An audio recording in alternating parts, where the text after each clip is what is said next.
सब इधर आए हुए हो, असल केस तो आज लगा हुआ है इस्लामाबाद हाई कोर्ट में। सर उधर भी जवान मौजूद है। हाँ, वहाँ उधर भी तो जवान मौजूद है। आज तीनों सीटें जो हैं शाम होते तक हो सकता है कि तीनों एमएनए ही इस्लामाबाद के बदल चुके हैं।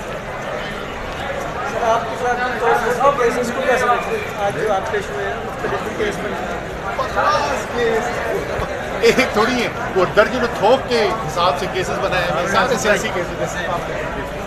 सर वापस शमूलियत इख्तियार कर रहे हैं पीटीआई में। मैं जो हूँ हाजिर हूँ आपके सामने, खिदमत बताएं क्या कर सकते हैं।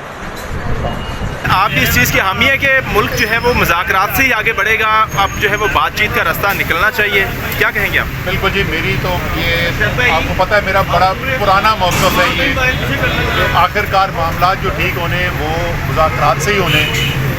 और या तो अवामी तायद मिल गई होती इस हुकूमत को और वो इलेक्शन जीत के और फॉर्म 45 और 47 दोनों में इलेक्शन जीत के आ जाते तो फिर तो और बात थी।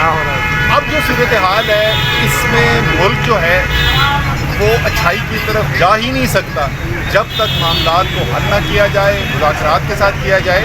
और हुकूमत जो है वो बयान यही देती है कि बिल्कुल जी मुज़ाकरात होने चाहिए, लेकिन वो हुकूमत है, वो कोई तजिया निगार नहीं है, उनको बढ़ के संजीदा तौर के ऊपर मुज़ाकरात की तरफ पेशरफ करें। अच्छा सर, ये बता रहे हैं सिर्फ पीटीआई में वापस कब आ रहे हैं? प्रॉपर एक्शन कब हो रहे हैं? सर एक इधर सर